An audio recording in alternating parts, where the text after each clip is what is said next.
మొన్న రేవంత్ రెడ్డి గారు కర్ణాటక పోయిండు. నేను అనుకున్నా ఆయన ఖార్గే గారికి ఆరోగ్యం బాగాలేకపోతే చూడ్డానికి పోయిండు.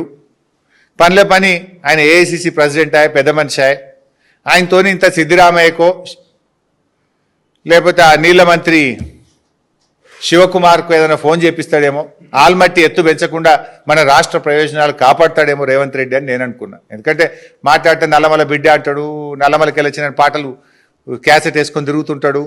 మరి ఆ నల్లమలకే అన్యాయం జరుగుతుంది కదా, నల్లమలకే నీళ్లు రాకుండా అవుతున్నాయి కదా, ఏమన్నా ఆపుతాడేమో అనుకున్నా. కానీ ఆ మీటింగ్ అయిన తర్వాత మళ్ళీ నాకు అనిపించింది ఇది పులి కాదు పిల్లి అని అర్థమైంది. నువ్వు పోయినావు కర్ణాటకకు పోతే నువ్వు కనీసం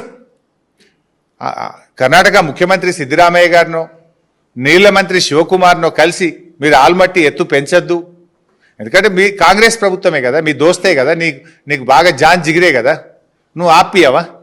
పోనీ నీ ఖార్గేతో ఒక ఫోన్ చేయించావా? ఏం మాట్లాడలేదు. ఆల్మట్టి మరిచినావు, ఆల్ ఈజ్ వెల్ అనుకుంటూ వచ్చినావు.